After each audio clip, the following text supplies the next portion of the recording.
Yes, in the heart of Ireland, a storm is brewing. The rural communities, the backbone of this country, feel abandoned and betrayed.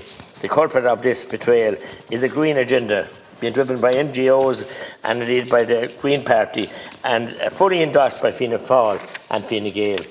This agenda prioritises environmental conservation over the livelihoods of farmers and the viability of rural Ireland. And they can work hand in hand, and farmers are great custodians of the land and have been for decades.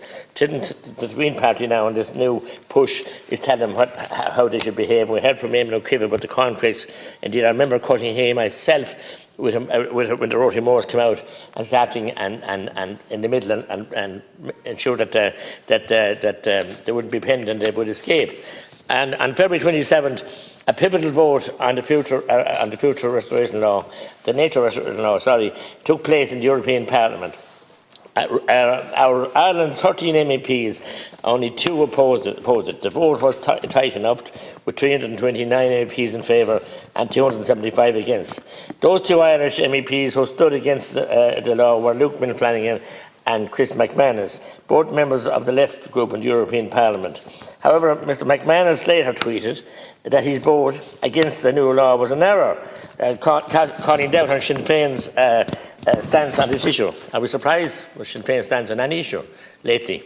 The law, as I said, received support from the 5 Fine Gael MEPs and indeed all the Fianna Fáil. Didn't name them out. Everyone knows who they are. But I will name Mr Sean Kelly in Munster and indeed Mr Billy Kelleher. And Mr Kelly was telling us a while ago that, lamenting the fact that 75% of all legislation now is passed in the European Parliament, and here he goes and passed this draconian law. And they have the audacity now to go around holding meetings and go looking at farmers' doors looking for support when they've abandoned them. So let it be clear, all these MEPs who voted for this new law and their respective political parties have turned their backs on rural Ireland completely and totally, all at the behest of a Green Party and clinging on to power. So look, if the farmers are being demonised and being sacrificed as a sacrificial lamb, and I'm proud to come from a very mixed farm, and we grew everything and had cows, sheep, cattle and a horse. Even I worked with the horse. But now if the horse is walking, you put a bag on and he's, you know, where to stop him even breaking wind. It's so ridiculous and such a carry-on that you have. But what I see worse is we have an EPA, and I challenged you on this, Minister, I did before, and you didn't come back to me with the figures. They gave a clear bill of health to Tipperary there recently, county, lovely green map with all local authority plants and not emanating any wastewater into the rivers, untreated.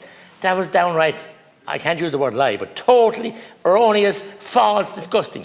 And when an agency of the state that's demonising and farmers and telling absolute, the opposite case, I can't use the word what I should use, everyone knows what it is. I have 30 in my own county. Brought officials recently, 10 of them arrived from Irish Water and County Council, and I look at my own plant in my own village. A big tank, just straight into the river, sure. And the EPA come taking a sample on the bridge 300 metres north of where the pollution is going into the river, belching in. And that's many towns and villages. So it's totally unfair the way you're demonising the farmers. It's actually destroying their confidence, because you're going to take out 20% of their land now by 2030 and see, and up to 80% by 2050. So you're tying their hands behind their back, you're spanting them, you're blindfolding them, and next thing you stop them from having a sense of smell. And what we have, no food, and no food security, and we won't be able to send the food we do abroad all over the world, all Europe and all over the world. But the victimisation and the demonisation of farm and farm families is nothing short of scandalous by your government, by your party, by the NGOs here. But to have an official wing of the state telling porkies false reports, false, fake reports, and to get away with it. It's a shocking indictment on the corrupt state of this country that they can do that on a weekly basis and be challenged and go unnoticed. And then you have the soldiers of destiny in Antashka who don't want anyone to do anything. They stopped the plant in Kilkenny, the cheese plant, for nearly 3 or 4 years and wouldn't allow it to go ahead, brought it all the courts in the land. Until the chief said here one day in reply to me that they were wrong to be doing this. And they're objecting to this, that and the other thing. And they have no objection to the big industrial plants going up or the data centres or anything else. But I stand here as a proud farmer's family's son. I have some land as well, now that I inherited from my ancestral home, but I want to support the farmers. You've abandoned them, but please don't drive them to the ground altogether, and please allow them to live and grow the food. Thank you.